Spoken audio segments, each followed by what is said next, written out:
Hello, and welcome to another episode of the William Branham Historical Research Podcast. I'm your host, John Collins, the author and founder of William Branham Historical Research at william-branham.org, and with me I have my very special guest, Levi Duenas, former message believer.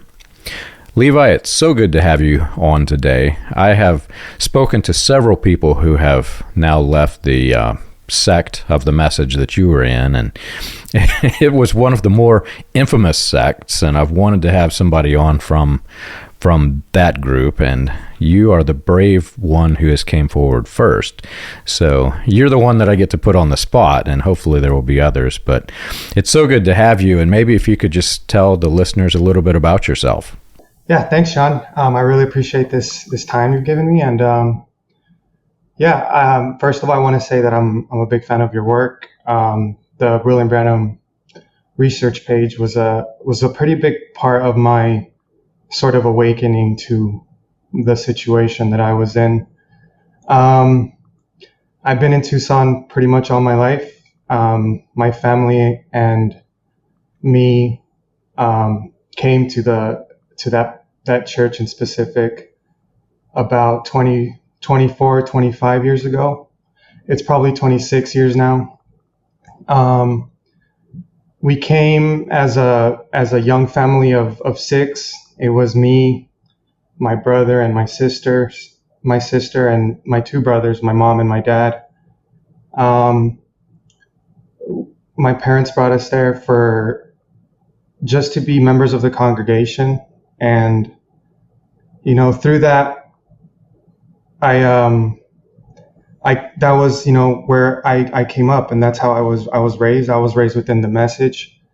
It was quite a unique experience. I don't know that coming out now, I've met many people who have sort of gone through a situation that my family and a lot of the people who come up in places like these have gone through. I exited in the spring of 2022, I believe, and I've been out ever since. It's been about 2 years now, and I'm just kind of, looking to share a little bit about what happened to me. Not because. Just because I think there's a lot that can be said about the way people sort of believe things, which was that was my journey. My journey came through trying to understand my beliefs and what I believed, and that was pretty much it. And for the listeners who, we're not mentioning the name of the group, obviously, for the protection of both Levi and for the group. There are many good people who are unfortunately trapped in some of these things. But for the listeners, the way that the message works, William Branham was the central figure of the message cult. And after he died, a number of groups, the leaders took authority of their own groups and basically became central figures of their own sect. So what we're discussing here today is a group where a single person has risen up to be the new authority or the new apostle, prophet. There's different names that these guys use, but Levi, you were raised in this thing. You were born and raised, or you came in later and you're raised in it. So you're much like me. One of the problems that I had when I left is that I really did not know anything else. That was my identity. And after leaving, I met several people who had came into it later, and so they had an identity and then took on the cult identity. But when they left, they had something to go back to. And like me, and I'm certain you're feeling the same thing, it's hard because you leave and then you have to find yourself. Who are you? Why did they rob you of your identity? And I was just having this conversation with somebody the other day, but of all of the things that I can say that this cult truly did rob us of, that's probably the biggest thing. They stole our identities, and we, through the indoctrination process, we became something that inwardly we really were not. And after you leave, you have to kind of find out who you are. Can you tell us a little bit about that process, what that's like? Yeah, I mean that's exactly right. When I was pretty young, I actually did grades 1 through 5 in the public school system, and then when I transitioned to going into the school that is run by the church, that was a kind of a culture shock for me, because some things became pretty evidently clear to me. And right off the bat, there was something that stood out to me, and that was that you never really questioned, criticized, or contradicted anything that the pastor said, did, or anything, even against the way things were run. And it wasn't necessarily, I was a young kid, and it's not necessarily that I had a bone to pick with anybody there, but this sort of way of viewing the world in which there are people who are, basically untouchable, and not just in a way where you could, criticize something they would do, but in what they said, it was basically considered the word of God. And I think that was what really started me trying to understand what it is I actually believed. And that kind of stuck with me, going into the church school. And then those questions kind of followed me throughout my adolescence into adulthood, because they just didn't sit right with me. I really needed to understand, okay, why is it that we believe what we believe? Is it merely because I was born into it? That didn't seem a legitimate enough reason to me. I think for me to really feel confident in my faith, I needed to examine it. And when that process began, it really began with me not even looking to criticize the message. In fact, I think I wanted the opposite. I wanted to prove the message correct, which is a path it seems a lot of people kind of go down. And then when they end up coming out the other side, they're not the same.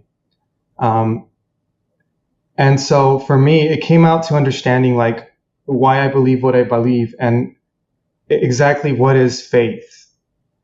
And those aren't simple questions. I don't, much less for like, a teenager who's not really involved in like, well, society at large, but also like in understanding what, and sort of having an education to even sort of come up against these questions,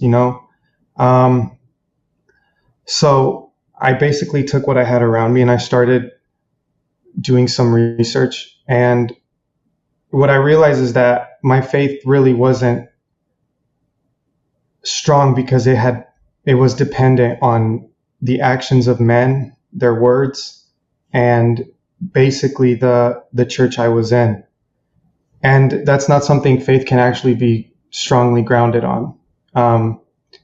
It needs to be something deeper. And, if you ask me, I think it has to be your personal convictions.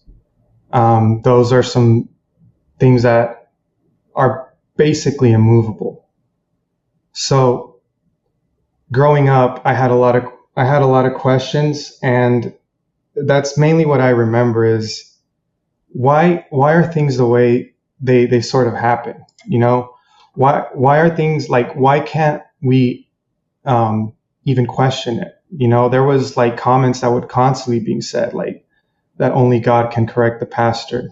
And that was kind of terrifying. Once you really start to grasp the scope of that statement, it's something that it's kind of terrifying that people can actually think like that. If you're holding a person in that high regard, your whole concept of what faith is going to be askew totally, because to have somebody in that position, your faith is always going to go through them. It's always going to be first through them, and then secondly, like the Bible, and then God. Like it's not a way for faith to actually flourish. This black and white way of thinking. It's more specifically designed to scare you than it is to actually help you. And that was a lot of what my adolescence was like, this unease of uncertainty. No matter how hard I pursued it, there was something that was lacking deeply. I would agree with that.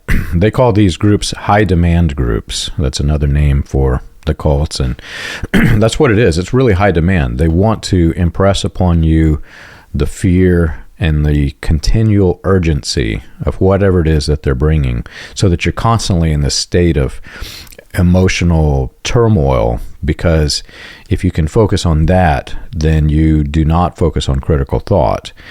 And I'll never forget for myself when I went through the same process you're describing, when suddenly I realized, for some reason, I'm an analytical minded person, but I had shut off all critical thought. And I think Charles, who does the historical podcast with me, he called it only believism. And I really can't think of a better term for it than that, because you're so focused on the urgency, and these men are telling you that what they're saying is the spoken word of God, the new Bible, the new revelation, whatever it is that your sect called it. And they're telling you this, and so you're not critically thinking about whether it actually is compatible with the Bible, the Word of God. And so the point at which you suddenly turn on your critical thought, it's suddenly like you've got this overwhelming of all kinds of emotions. For me, it was guilt for why on earth did I not critically think while I was in this place? But then suddenly there's this overwhelming feeling of, wait a minute, all these other people are doing this too. How are they doing it? Why are they doing it? Why would you want to do this? And what kind of people does this to another person, to another human, right? I remember going through all of that thought process, and for me, it brought me into some fairly deep depression, because I realized that my whole life that I had lived was a lie, and I had to come out of that. What was that process like for you? Did you go through any emotional pain when you came to this realization? Oh, absolutely. Yeah. I went through some pretty dark times.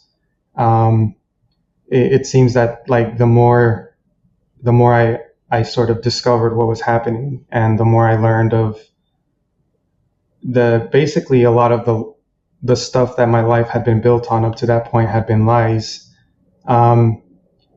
You not only find yourself sort of in search of a new way to see the world, but you lose everything you had up to that point when it comes to your worldview. Like, you have a lot of distrust in yourself. You have a lot of distrust in those around you. There's a lot of frustration, a lot of just wondering, like, why is nobody talking about this? Why are we playing this huge game of the emperor's new clothes? Why is it that we pretend that certain things are true when they're very clearly not? And I think the process of going through that was very difficult, but it was also very enlightening. Because what I ended up realizing is, if you build your faith, while the Bible says it, but on a strong foundation, it won't be moved. And I think the process of slowly rebuilding that is what took me to finally take the decision to exit. One of the ways was sort of realizing the way, belief and incentive sort of work hand in hand. When I read a book called When Prophecy Fails by Leon Festinger, that book really changed the way I kind of viewed my faith, because what I realized up until that point is, more than actually believing in it, I was being incentivized to believe it, and that incentive was basically, you get to stay with your family. Now, my situation is that I actually left with my family, but I think a lot of people have to face that, where when it comes to actually questioning their faith, it's not really, is this true or not? Do I want to stay with my family? Do I want to keep my job? Do I want to have a huge fight with my spouse? Do I want to, all these other aspects that go into it? And it's like the term that comes up a lot in Leon Festinger's book is cognitive dissonance.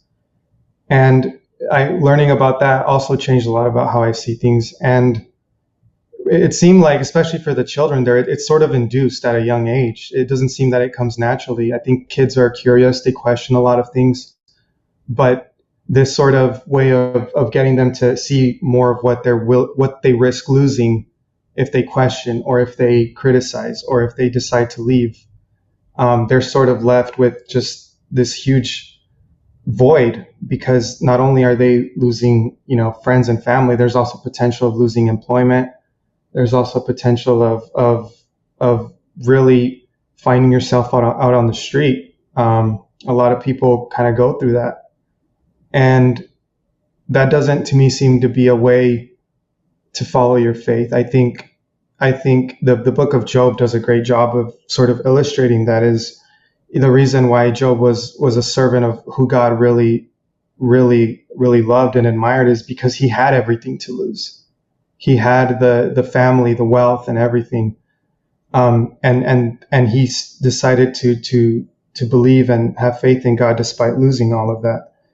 And when it comes to these groups, I think they understand that if they can keep you in fear of losing everything, then you will stay. And it seems a cheap way. It seems, the funny thing is that that sort of tends to give away the game, because if your faith is true, you should have no problem sitting down with somebody and having these conversations, with respect, and not in the control ways, which is usually a one-on-one meeting with a pastor in his office, where he can run his like nice pastor, mean pastor routine on you and sort of get what he wants from you, or just over the pulpit, whatever is said is not really, like, it's not questioned. He gets to decide the story. He gets to decide the narrative. And I think that's a problem when it comes to really letting people's faiths flourish, because if you need to do that, then what you're teaching is missing something. There's no need for any of that in something where people are there with a real hunger and a real desire to be in a church where they feel like their spiritual lives are growing. And I think coming out here, I've been fortunate enough to visit a few churches and see different ways of things being done and the way people worship God. And it's been quite enlightening, and it's been really beautiful to see people who have all the reason in the world to not be in church, and yet they decide to be there on Sunday mornings and Sunday evenings, giving their time to God in the best way they know how. And I don't think growing up in the kind of environments we did, we were kind of taught to look down on those people, to kind of view them as lost, view them as essentially just cannon fodder was the word, which is a really disturbing term to say, but these people who are basically their use is basically, when the bombs fall, there's going to be something that needs to burn. And these views of people were pretty demeaning. And coming out here and seeing the complete opposite in a lot of cases, not all cases, because people are people everywhere, and that's not something that can really be changed. That's just the way life is. But this living in fear and a manipulation of your worldview is really the only way these groups are able to keep people locked within their faith. It doesn't seem sincere to me. In fact, I think it's the opposite of that. I think it's coercion. I think it's undue influence. I think it's a cheapening of your own belief system if you really believe it's the truth. I've mentioned it a couple of times on the podcast, but when we left, my wife was at the table for lunch after church, after our new church, and she looked at me and she said, "John, look around us. The children of God have increased by millions of people, because we're including these people that we also called cannon fodder in the main sect of the message, which, for those of you who don't know, this is during the olden days of the war when they had cannons. They would send a portion of their militia out knowing that they're just going to get slaughtered by all the cannonballs so that they can use up all the cannonballs and then the real militia could come in. In other words, these lives are wasted. These lives are worthless for a cause of our own, and that's literally what they were calling other Christians in these groups. But I'll never forget, I went to one of the theme parks, I can't remember which one it was, with our new non-cult friends, and I was looking around. There's all these fantasy sections in a theme park, and we're in there, and it suddenly struck me, we were living in a fantasy world when we were in the cult. And like you said, the cognitive dissonance, it was just enabling us to stay in that fantasy world and not step outside of it. But then the thought hit me, in a theme park, it's fun, right? It was like we got stuck. It was almost like being born and raised in the house of horrors, and your parents telling you there's nothing outside of this house of horrors, and then you got a group of men, and then one thing, my mind is processing this as I'm thinking, right? And one thing led to another, led to, no, wait a minute. There are men who would be, and women, who would know that there is life outside of the theme park. And I grew up in the in the cult elite, being a Collins, right? And I knew there were things that I knew the upper elders in the message, that they had to know many of these things. There's no way they did not know these. And it suddenly struck me that it takes more than cognitive dissonance. It takes people who are maliciously influencing people, knowing that it's wrong. Have you encountered anything like that in your journey out? Yeah, I think there's definitely there's definitely people who know more than they let on. I think there's people who probably have had some similar questions. I don't know if I would directly attribute malice to any people I directly had experiences with. But when it gets to a certain point where the people at the top, there's almost a responsibility that they have to look into these things, especially if they're ministers or if they're in positions of teaching, they're in positions of power. Basically, is I think these people have the duty to really, if they're shepherds of the flock, I think they have a lot of duty to question these things. And I would say within that church, there was I would say there's probably people who knew more than they were letting on. But it was again, in my opinion, a lot of it is probably to do with incentive, especially when people are years and decades in a place like that. What they stand to lose by disbelieving or by leaving, or is a lot more than they stand to gain if they just stay and be quiet. There's that saying, right? The famous saying that goes, attribute to stupidity before you attribute to malice.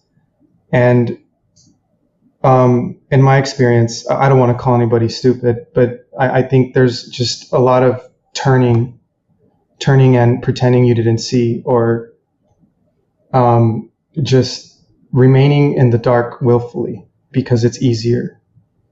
And I would say the right thing to do would be to ask questions and to pursue wisdom, really, like to try to find out why you believe what you believe, because you may go years in this and you won't realize the effect it's had on the people around you. And I think that's a lot of what plays into the problems and the many cases, the many instances of just, I would say, pastoral negligence in the issues that really matter to a church and the things that should really be addressed.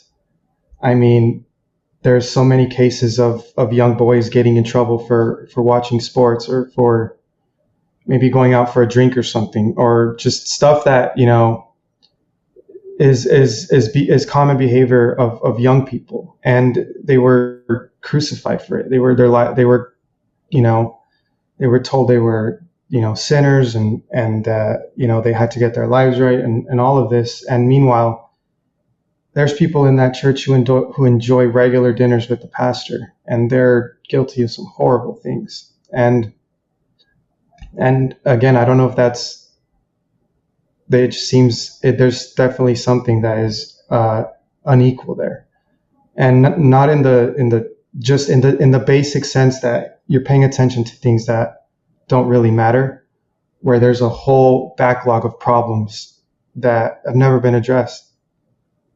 And it's sad to see, specifically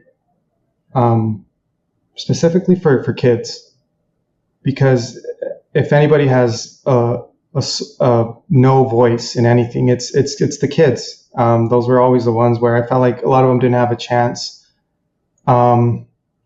in leaving and going through the things through which they went through. I mean, there's some pretty tragic cases in our case, but this I think the willful ignorance at the very top is more damaging, because it's not as obvious as malice. When somebody's malicious, you can pick it up pretty quickly, but this willful ignorance can be kind of camouflaged into faith. People can say, well, I'm going to put it on the shelf, or I'm going to choose to not look at it because that's what the Word of God tells us to do, and it's the right thing to do. But really, I think they're just, in a sense, washing their hands of situations where I think adults, people in power, should really speak up. And, you know, that's fine in a church. I mean, that can happen in a church for a year, and you'll have problems. When it's 40 years, it's a nightmare. Yeah, I was in it for 37 years, and I believed it hook, line, and sinker for 36 and a half of those years.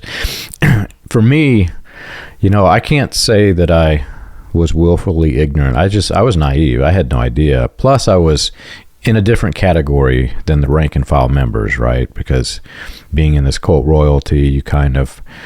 It's kind of this weird bliss in knowing that you're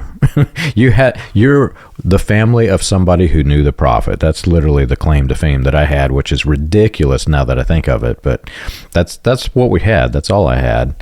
But I was not willfully ignorant. I was pretty naive, and I went through some very catastrophic life experiences, several things at one time, and it got me to doing some soul searching, which every person in their life should do.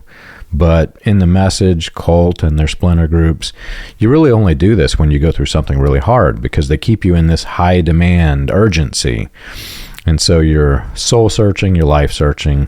They don't want you to do this because they know you're going to leave, right? But I stumbled as I'm doing this searching. Back then, there wasn't this wealth of information out there. In fact, there's only a couple guys that I know of that even had anything critical on Branham. And I stumbled onto one of them by accident and started going through the things. And then it hit me. I knew it was wrong. I was, you know, like I said, 36 and a half years old, I believe. I knew it was wrong. And then suddenly enters in personal convictions. When you know something's wrong and you keep doing it, you cannot live with yourself. I can't. There are some people that can, I guess. I couldn't live with myself like this. So now, you know, fast forward, this is year 2024. There's a bombardment of information critical to the message cult and all of its various splinter groups all over the web. Anybody who opens up their phone can find this stuff, and they stumble onto it by accident. So now it's changed, and I don't understand that. Like, I'm shocked, because I had the personal convictions when I found out something's false. I don't want to continue something false. If I find out they're lying to me, well, why are they lying to me? I don't want to continue to be lied to. Did you go through anything like that? Like, you're on the recent edge of leaving. So what are your thoughts in that area? What was it like learning it was wrong? Did you have these convictions and questions that I had? Yeah, I had a lot of them. I would say a lot of that is due to to my parents. My parents always taught us that when something is true, it's true. And when something is wrong, no matter how much somebody tries to convince you it's true, it's not. And I remember my mom and my dad having those early talks with me, and I attribute a lot of that to them. And then as I grew older, you were kind of faced with some pretty blatant situations where a person in a position who we've been pretty much indoctrinated since we were kids, that were these, elite men of God who were angels before the foundation of the world, and they were side by side with Jesus and Michael and all those angels, and they were fighting Satan and all these like crazy, like you said, like they're fantasies. And that was the context in which I then started to examine my faith, and they're completely different. And so, yeah, I went through a lot of those hardships of that soul searching and the questioning of your faith. And that's something that's really demonized within these groups is, the motto is only believe, right? And the biggest sin is unbelief. And it's funny, I was thinking about the other day, I can really only think of one other like company that kind of has them. That's like Disney. They say if you can wish upon it, you can believe. And it's like I guess they both, there's something about fairy tales there. But I think when I started to really examine it, it was tumultuous within me, to say the least. I really struggled with why I even believed in the Bible at all. And that shook me to my very core, and that sent me straight, into doing a lot of reading and looking into Christian apologetics. And once I started delving into that, it was even more contrasted with the message, because there's probably more now, but there wasn't much in the form of message apologetics. They don't really depend on that when their motto is only believe, right? Take all your doubts and just put them on a shelf and then only believe. And that sort of way of viewing the world directly clashed with what I was trying to do, is trying to understand why I believed what I believed. And that was very disheartening, because I was like, man, I've run to the message my whole life as a shelter, up until that point. And it was heartbreaking. I think I felt more heartbroken and hurt than angry. I was just like, I really believe this, and I didn't just believe it, I loved it.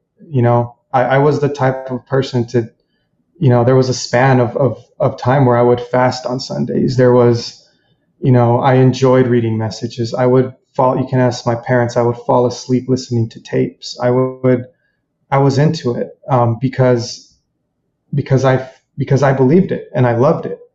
And I think it was very heartbreaking to see that all that effort and all this time I had put so much faith into it, the message wasn't really willing to defend me. It was only asking me to believe it mindlessly and thoughtlessly. And I couldn't do that. When you start, as you grow, a big part of growing up is developing your own convictions and following them, because that's what's going to take you through life. That's a foundation that will keep you if you follow convictions that you've examined and you've thought deeply about. And so it was enlightening, and it was also very, very sad. I had a period where I struggled a lot with mental depression.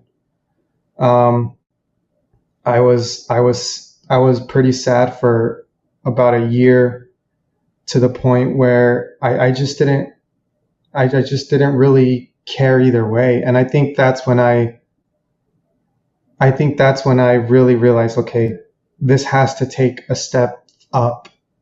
My faith can't just be in the gutter for other than the reason that what I was taught as a child, what I was basically born into, is not real.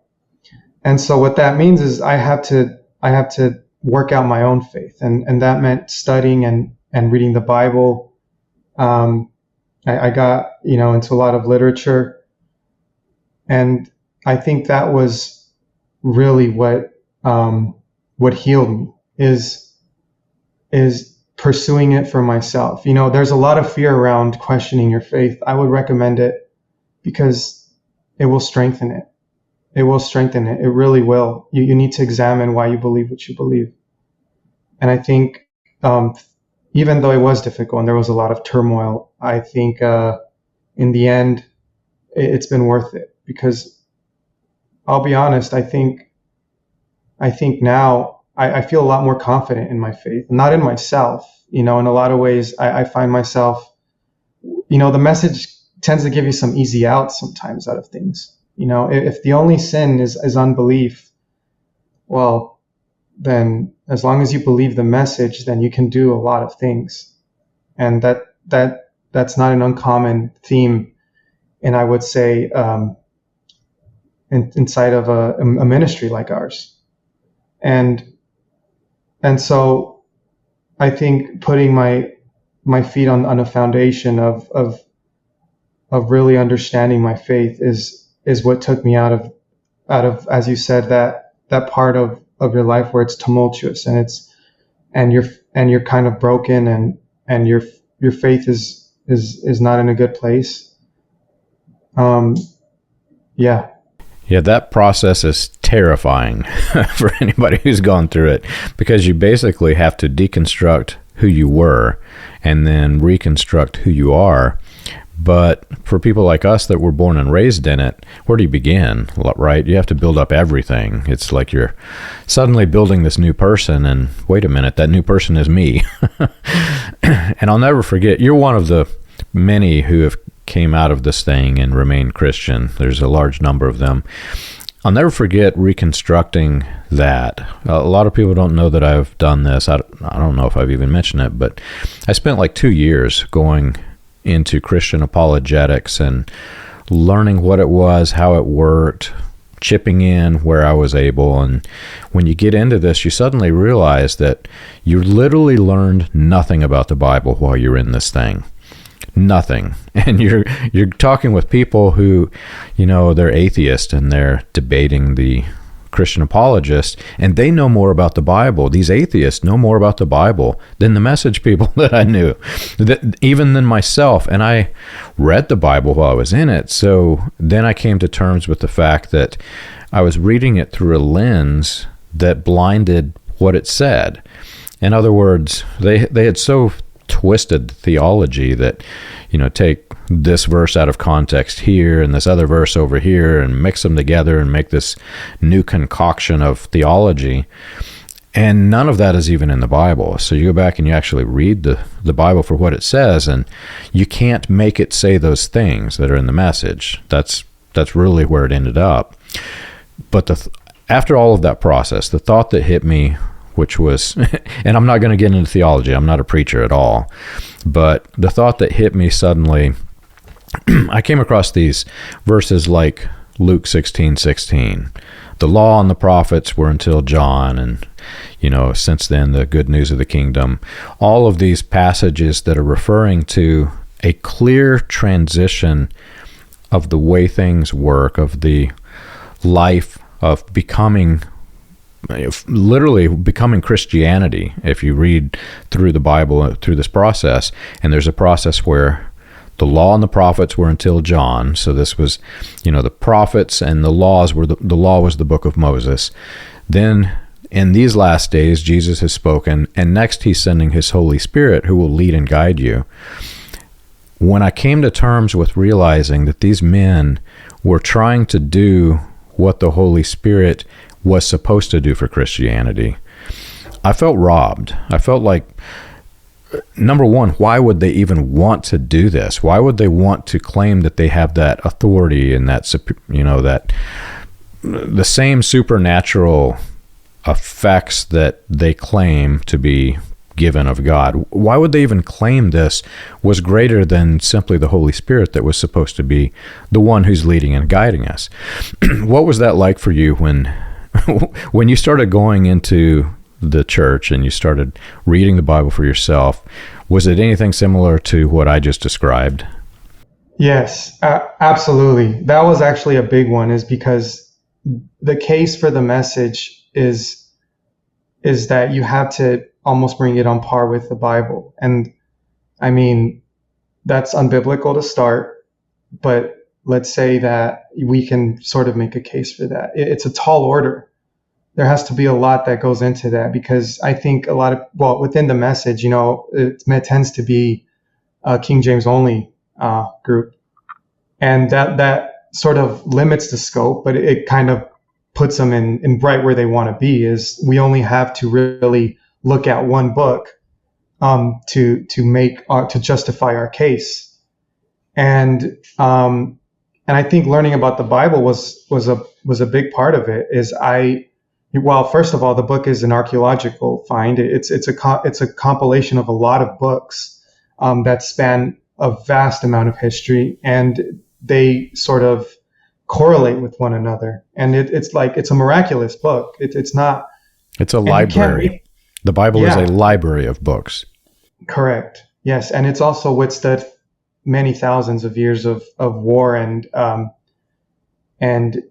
just history of humanity, and it's kind of pushed the West forward in a lot of ways. And so to make the case that the message is even close to on par with a book like that, it's really difficult, because I mean, as you know, you don't really, if you want to disprove the message, you don't even have to look outside of the actual books they give you. Yeah. The inconsistencies that sort of go between the books is that was one of the most infuriating things. Finding out, you can take the life stories, for example, and it's right there. I mean, the inconsistencies between him saying his life story while it was completely something else in another part. It was like, how can you make the case that this is on par with the Bible, right? And I think a lot of what that motivates that type of thinking is really what they want. Is they want the unbending adherence to their word. Is they want what they say to be final, with the same finality that you view the Bible if you're a Christian. And that gives them a lot of power to basically interpret whatever they want to preach and get their means. And the funny thing about the message is that because the doctrine and the messages are so inconsistent with one another, each minister tends to develop his own like way of seeing it. And if you go from church to church, there's like variations and there's different ways of seeing things, and they slightly vary, but they have some pretty strong disagreements. And that's always been funny to me, because that was originally one of the criticisms Branham had of the denominations. Yeah, is that they were infighting, and that they put people's own personal like human desires, right? He talks a lot about these churches that have events for the people, like potlucks and all that stuff. And the funny thing is that the message isn't much different now. And I think what I believe happens is that there seems to be like all belief systems that aren't self-sustaining, they sort of tend to deteriorate into the beliefs of the people who run them. So as these churches sort of morph into their own things, we just find that they're not really getting anywhere, and they're not helping people improve their faith. And if anything, they don't really even know the Bible, like you said. It's sad, but it's not. It seems to be just another piece that actually fits in if the status quo is to be maintained, right? Keeping the people just listening to what you have to say and your interpretation of the Bible, and then your own personal interpretation of the message. You can basically have a type of freedom that is not really given to a lot of pastors who are Christians. There's a lot of oversight in when it comes to churches and denominations. Those pastors are held to account by people who are above them, and that doesn't exist. I think that's a big draw to the message for people who are trying to be ministers.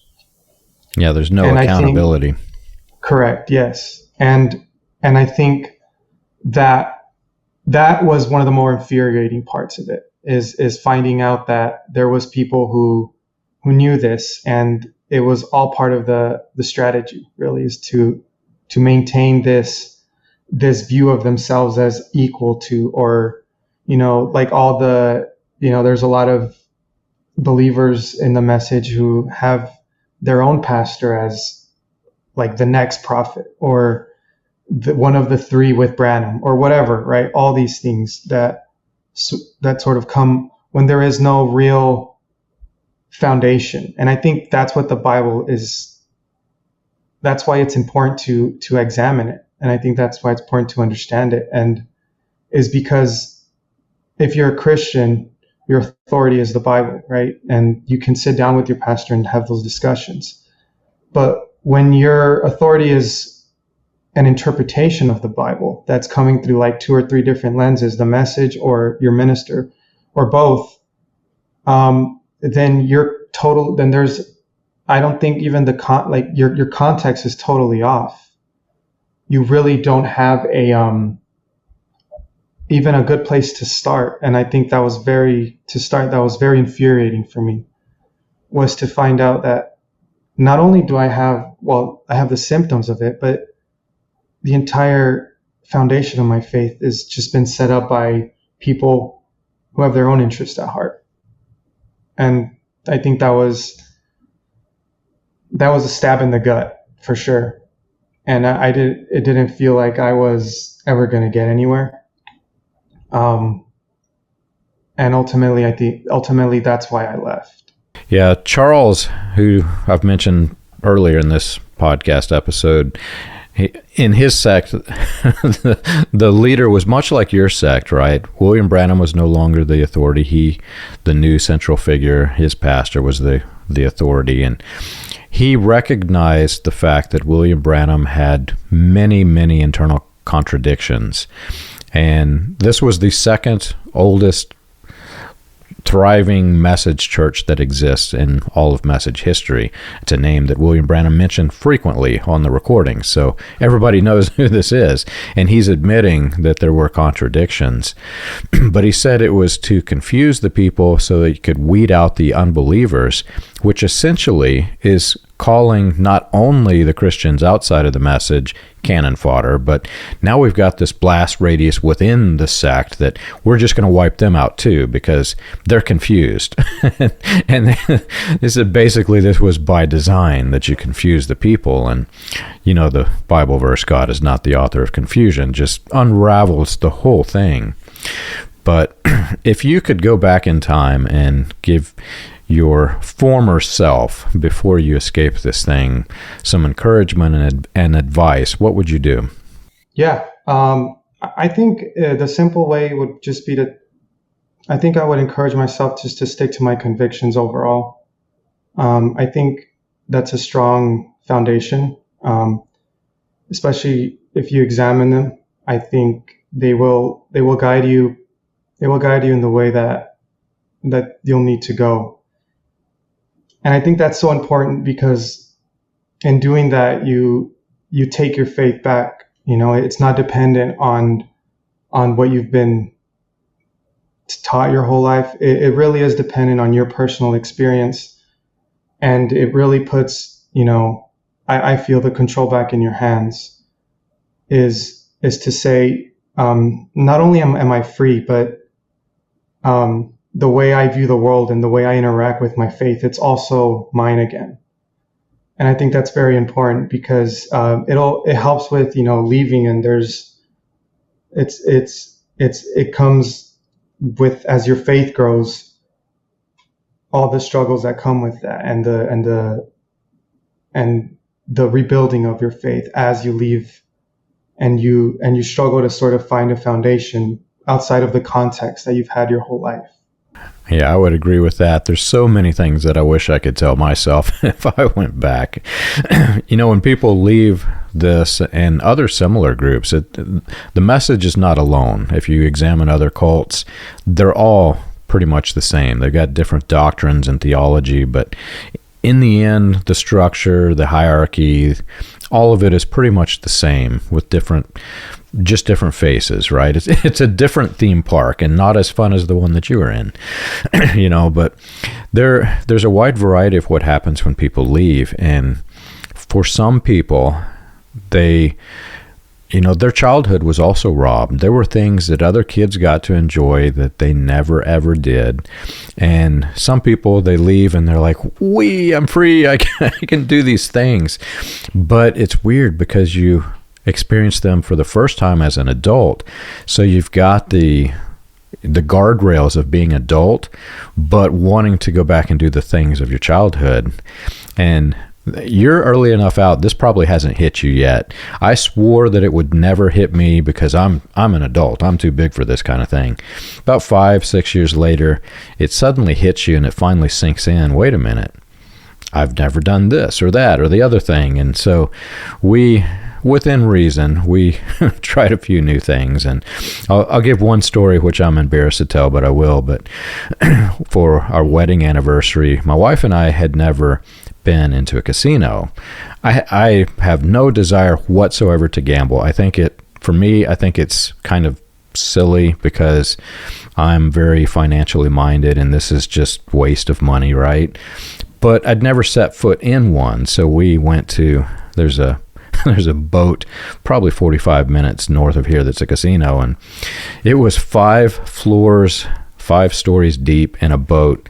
And we walked in the top and everybody's like, they're so bored and they're pulling the cranks and feeding the money. And that's floor number 1, right? So we're looking around.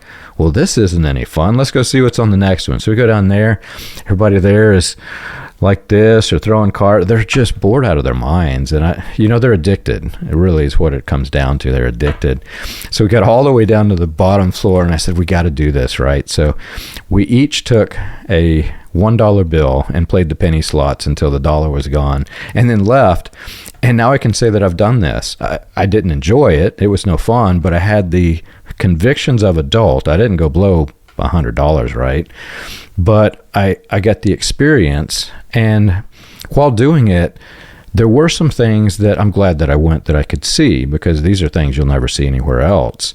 But I also didn't blow a lot of money. So I'm glad that I didn't go as a teenager, right?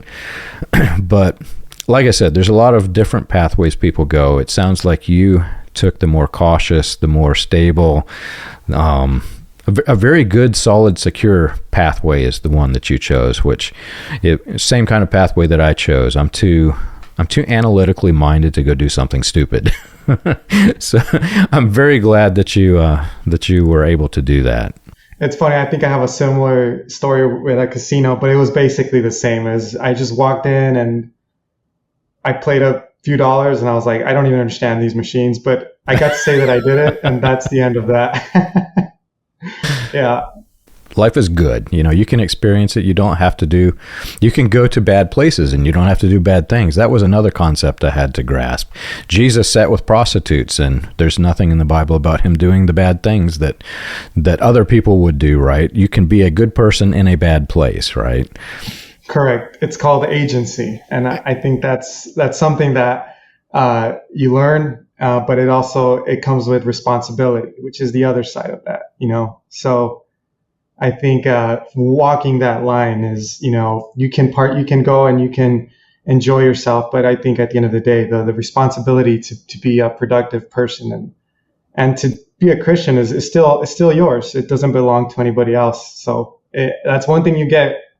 Well, it was very good talking with you today. And like I said, I've been wanting to talk to somebody who came out of the sect that you were in. And I'm very glad that you stepped forward, because I know that there will be others who will. And even if they don't, there will be many others who get encouragement just because that you did. it's very brave to do what you have done. And I'm so glad, so thankful that you are now free and can experience all of the good things of life. And it sounds like we share a lot in common. The Christian apologetics and the pathways that you've chosen were very similar to the journey that I took when I first came out. So I expect that you'll do very well for yourself, because I feel somewhat stable in where I am, and I'm happy to see that you're taking many of the same pathways and making the same choices. But if you've enjoyed our show and you want more information, you can check us out on the web. You can find us at william-branham.org. For an overview of the historical research of William Branham and the healing revivals, read Preacher Behind the White Hoods, a critical examination of William Branham and his message, available on Amazon, Kindle, and Audible.